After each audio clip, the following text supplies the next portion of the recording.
Good morning, ma'am. Good morning, classmates. So today we're going to tell the story of an hour by Kit Chopin. So about the author, Catherine Kate of Flaherty was born in St. Louis, Missouri, USA on February 8, 1850. The second child of Thomas of Flaherty of Country Galway, Ireland, and Eliza Farris of St. Louis Kate's family on her mother's side was of French extraction and did grow up speaking both French and English. She was bilingual and bicultural, feeling at home in different communities with quite different values. And the influence of French life and literature and her thinking is noticeable throughout her fiction. American author Kate Chopin wrote two published novels about 100 short stories in 1890s. Most of her fiction is set in Louisiana, and most of her best-known work focuses on the lives of sensitive and intelligent women. So in this story, we have only four characters. We have Louis is the protagonist or the main character. Brentley, her husband. Josephine is her sister of Louis, and Richard, Brentley's friend. So this story is all about a woman in a traditional Victorian marriage who receives the news that her husband was killed in an accident. After her grief subsides, she begins to see opportunity and freedom in her future. So knowing that Miss Mallard was afflicted with a heart trouble, great care was taken to break to her as gently as possible the news of her husband's death. So ang main character na di is may siya sakit sa puso. So every time na may nag-deliver sa kanya sinews or information in a gently way. So it was her sister Josephine who told her in broken sentences, build hands that revealed in her counseling. Her husband friend Richard was there to nurse her. It was he who had been in the newspaper office when intelligence of the railroad disaster was received. With Brentley Mallard's name leading the list of killed, he had only taken the time to assure himself of its truth by second telegram and had hastened to forestall any less careful, the slender friend in bearing the sad message. So, sa naibalitaan ni Richard, amigo sa nasawa ni Miss Mallard, na namatay ang nasawa ni Miss Mallard sa railroad accident. So, dumaritso tayo si Richard sa Balaysan House sa mga Mallard para i-deliver ang information kasi di rin sila maunahan kasi kailangan nila i-deliver kay Miss Mallard ng information or news in a gently way kahit diba may sisakit sa puso. So, kailangan i-deliver nila sila kay marang sila nga gentle sila mag-deliver. And then, she did not hear the stories many women have heard the same. With the So, na-receive ni Miss Mallard ang news nga namatay ng kanyang asawa. Siyempre, as a woman, kumbaga, soft-hearted at one of the characteristics nila is soft-hearted. So, with the paralyzed inability to accept its significance, she wept up once with sudden, wild abandon in her sister's arms. When the storm of grief had spent itself, she went away to her room alone. She would have no one follow her. So, sa naibaran na ito niya nga namatay na kanyang asawa, so nagdinangis siya sa arms ang kanyang bugto. And then, after sa kanyang pagminukmo, pag dinangis yung sobra, tumubos na siya, and then tuwas siya sa kanyang kwarto, di kan insugan niya nga kared niya mapag-isa. And then, there stood facing on the open window, a comfortable roomy armchair into this she sunk, pressed down by a physical exhaustion that haunted her body and seemed to reach into her soul. So, pagsulod niya sa kanyang room, and pag ito na doon, ang bitana niya nga po, transparent, and then may pinaka-couch or lingkuran niya da, lumikod siya nga da, and then feel na feel niya ang pagod, digan, physically down talaga siya sito. And then, she could see in the open square before her house the stumps of trees and were all quivered with the new spring light. So, pag pinangita niya sa window, di ba, transparent ang window, nakita niya kung nanan at sa gawas. And then sa gawas, nakita niya ang mga puno, mga daon niya nagkikiwa. Like, ang bago dito sa story, nag-represent nga, they are excited sa new season. So, the delicious breath of rain was in the air. In the street below, a puddler was crying his squares, the notes of a distant song which someone was singing rich, fervently, and countless sparrows was twittering the caves. So, naamoy niyan ang bagong nga patak sa uran, ang mga nagtitinda sa laro sa kanra balay, mga naguhunihan ng mga maya.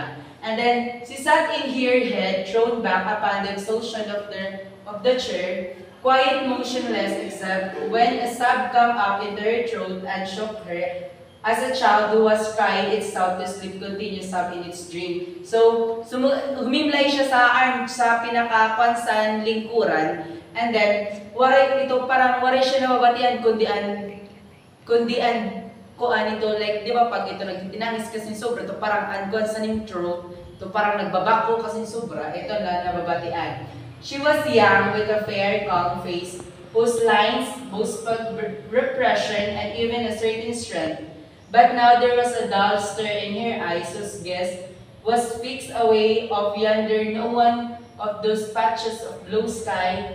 It was not a glance of reflection, but rather indicated the suspension of intelligent thought. So, sa pagmuni-muni niya, may siya nakita niya cloud.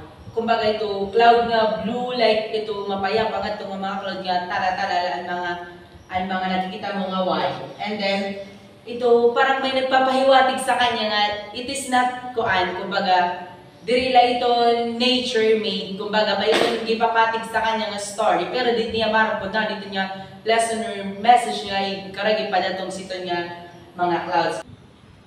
Pagkatapos nun, unti-unti na lang ni Lewis Mallard nalalaman kung ano talaga yung kanyang nararamdaman. Dahil pagulong na binibigkas ng kanyang bibig ng salitang malaya, malaya na siyang gawin kung ano ang gusto niyang gawin at malaya na siyang mabuhay na magiging kanya na lamang. Pagkatapos nun, sa labas ng pintuan ng kanyang kwarto ay nandun ang kanyang kapatid na si Josephine. Kanina bang tinatawag siya na natatakot ito na baka magpakamatay si Lewis Mallard. Tapos, ang sabi lang ni Lewis Mallard, huwag kang mag-alala, wala akong gagawin masama sa sarili. Tapos nun, tumayo si Lewis Mallard para pagbuksan ng kanyang kapatid na si Josephine na may ngiti. Tapos, lumusad sila sa hagdan na si Josephine. Tapos, ilalim sa hagdan, nandun si Richard, yung kaibigan ng asawa ni Lewis Mallard. Tapos, nagugulat sa ira. Dan pagkatapos napansirasan, mayroong nagbukas sa nga hagdan niya. Tapos pagkita ni Wright, ito na asawa ni Lewis Mallard na si Brittany Mallard. Di ka nagtaka sila kay nanong buhi. Tapos ang sabi ni Brittany Mallard nga harayaw siya sa aksidente nga napangyarihan si Ton. Tapos, dili siya maaram nga di san, mayroon niya ang aksidente nga nangyari. Tapos, parang si Josephine, ginuliat siya man. Diretso pinakato si Richard yan si Brittany Mallard para kulawan kung ano nangyari kan Lewis Mallard. Tapos, nung dumating yung mga doktor, ang sabi, namatay si Lewis Mallard dahil sa sakit sa puso, dahil sa kaligayahan ng kamamatay. And that's the end of the story. And the setting of the story of an hour is it in the Mallard home. The physical location is not described in any sort of detail, which symbolizes the plot of the story is when Lewis Mallard, a woman in a traditional Victorian marriage, who receives the news that her husband was killed in an accident. After her grief subsides, she begins to see opportunity and freedom in her future. And the exposition includes the beginning of the story where Mrs. Lewis Mallard is informed about her husband's death. The recommendation mentioned here is that the woman has been affected with her trouble. So her sister Josephine makes an effort to be careful while telling her that the rising action in the story of Hanar is when Mrs. Mallard illness is disclosed. Her husband's death is announced to her, and Mrs. Mallard's news perspective on life and embrace of it. So the climax of the story, the turning point is when Mrs. Mallard discovered she has the ability to live independently and autonomously when by herself in her room. She is overjoyed by this realization and already starts to dream of a free life despite her husband's death. Falling action. The falling action depicts the irony of the situation when Mrs. Mallard has sorted her feelings and is being comforted, but when she later discovers her husband is alive and well, she falls to the ground and everyone else is unaware of the reason behind his reaction. Denoma. The shock and the loss of her newfound joy and life killed her. That is the resolution. She died because she could not return the life she thought that she had been liberated from her husband then. So the main themes of this story of an hour include marriage, domesticity, relationship between men and women, and personal freedom. Point of view. The story of an hour is written in an omniscient.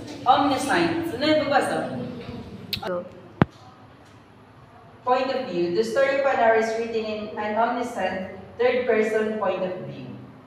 So,